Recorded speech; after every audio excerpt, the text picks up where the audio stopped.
What if your desire was never sinful, but sacred? What if that aching, pulsing hunger inside you wasn't something to be tamed, silenced, or judged, but something to be honored? What if the longing you feel, the soft fire beneath your skin, is not a flaw in your humanity, but a language your soul uses to speak? So much of what we've been taught about the body, especially as women, especially as lovers, has been cloaked in distortion. We were told that desire leads us astray, that sensuality must be controlled, that the body is a battleground of temptation. But the truth is something far more tender, far more ancient, and infinitely more powerful. Tantra is not about sex, not in the way the world has twisted it. Tantra is the art of presence, of slowing down enough to feel the sacred in every breath, every glance, every trembling inch of skin. It is the remembrance that the body is not separate from the divine. It is the divine, wrapped in flesh, humming with memory, aching to be awakened. When twin flames meet in this awareness, something extraordinary happens. The body becomes a mirror, a temple, a bridge. The soul doesn't just rise beyond the flesh, it sinks deeper into it. And in that descent, it finds heaven. Because when you truly touch each other, you're not just touching skin. You're touching eternity. Presence is where everything begins. Not the touch. Not the kiss. Not even the longing. But the moment before, the sacred pause. The inhale that holds no rush, the glance that doesn't look through you but into you. This is where tantric love is born, in the stillness where two souls remember they are not strangers. In the realm of twin flames, this presence is not ordinary. It's heightened, magnified, like standing at the edge of something ancient and infinite. You look into their eyes, and time doesn't just slow, it dissolves. The world melts away. And suddenly, you're not just being seen. You are being recognized. When he looks into your eyes, beloved, he sees the part of himself that remembers heaven. And you, in turn, feel your body respond, not out of desire alone, but out of remembrance. Something holy flickers beneath your skin. The body softens. The heart quiets. And the soul leans in. It doesn't need words. It doesn't demand action. Presence alone becomes the offering, the prayer whispered in silence, the devotion wrapped in breath. And in this stillness, the most mundane gestures become miraculous. The brush of a hand. The rhythm of shared breath. The way the air changes between you.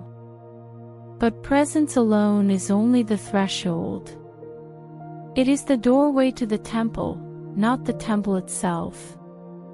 To cross into the holy, we must surrender. To walk the feminine path of Tantra is not to chase. It is to open.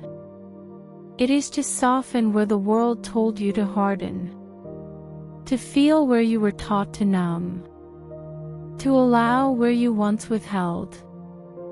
And in that allowing, something sacred begins to stir. This is not about giving yourself away. Not about submitting to another's will or playing a passive role in love. True surrender, the kind that Tantra teaches, is an act of devotion, not defeat. It is not about giving up control to a person, it is about yielding to the divine within you. trusting that your body knows, trusting that your heart is already wired for God. As you begin to receive, fully, consciously, and without shame, the body becomes a vessel. Each breath an offering, each sensation a messenger. And sometimes, what it carries is not only pleasure, but memory. Slow, intentional touch has the power to unlock what has been buried. The grief you didn't have words for, the joy you once feared, the ancient ache of lifetimes you never knew lived in your hips, your belly, your womb. The ache in your womb, the pulse in your thighs, these are not shameful, they are sacred drums echoing your soul's call home. They are the language of your awakening. And the more deeply you surrender to what your body already holds, the more fully the divine can enter. And when you surrender, something unexpected happens. He begins to remember himself through you. When the divine masculine awakens, he does not come to take. He comes to give. Not in haste, not in hunger, but in reverence. As if each moment with you is a sacred altar he must approach on his knees, not physically, but energetically, emotionally, soulfully. In Tantra, true penetration is never just of the body. It is the act of entering someone's field with presence so profound, it becomes a kind of prayer.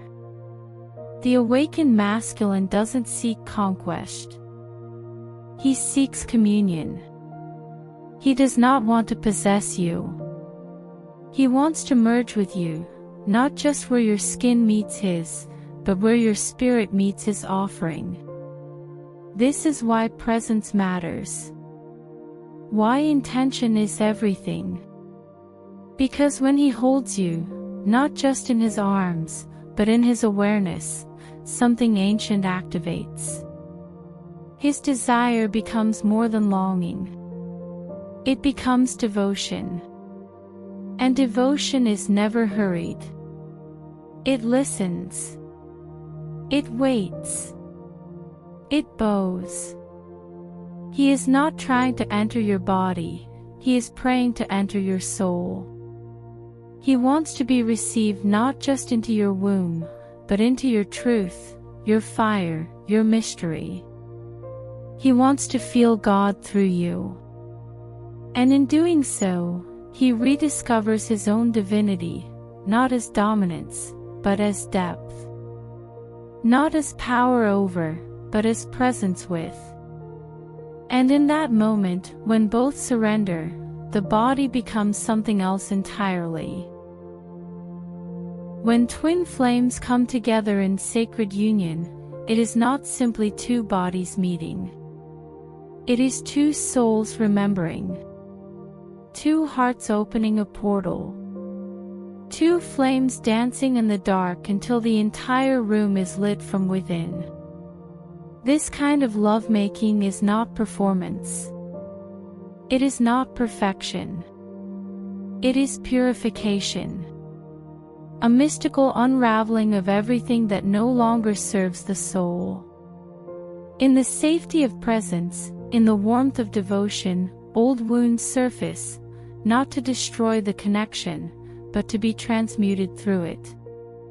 The body becomes a sacred container, a holy space where grief can be held, where fear can be softened, where shame can finally exhale. Tantric union is energy healing in its purest form. Not through technique, but through trust. Not through striving, but surrender. As the bodies move, the energy spirals, awakening what has been dormant, soothing what has been fractured. You may feel weightless. You may weep. You may laugh like a child or tremble like a storm.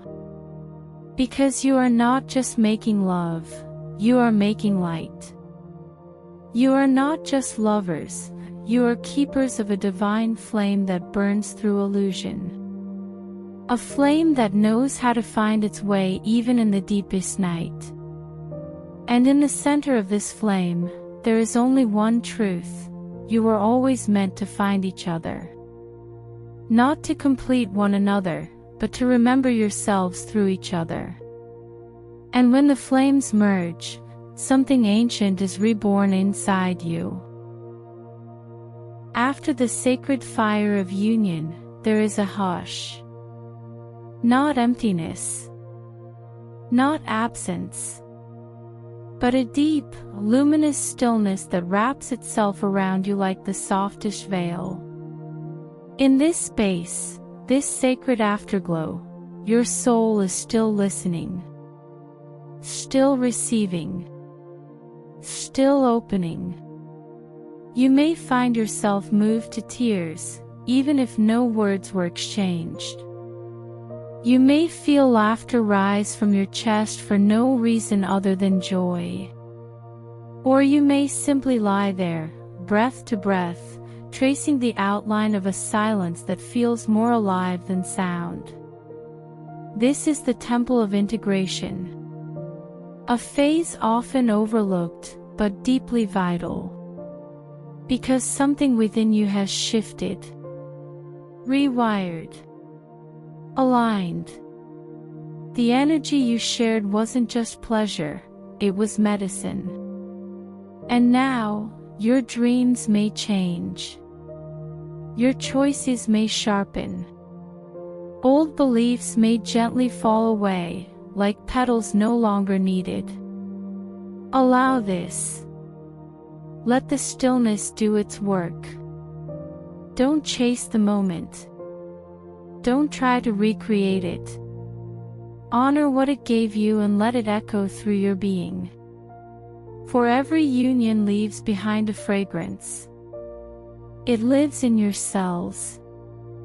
You become the prayer you once whispered. And yet, the most beautiful mystery remains. What if you could feel all this, even when you are alone? There will come a moment, beloved, when you realize the most sacred touch you've ever known is your own. Not out of loneliness. Not out of lack. But out of reverence for the divine that lives within your skin. Tantra doesn't begin in the arms of another.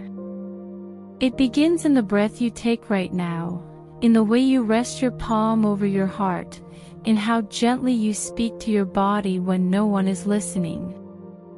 Your twin flame is not the source of your wholeness. They are the reflection.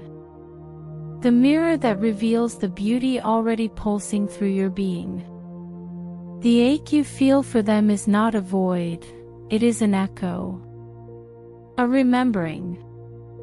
A call back to yourself. So breathe with your own longing. Touch your skin as though it were made of starlight. Walk barefoot. Sing out loud. Wrap your arms around yourself not because you are waiting, but because you are waking. You are both the longing and the fulfillment. The body and the soul. The temple and the fire. And you don't need to wait for another moment, or another person, to awaken this truth. It already lives inside you. Beloved, you are the bridge. And the divine walks through you.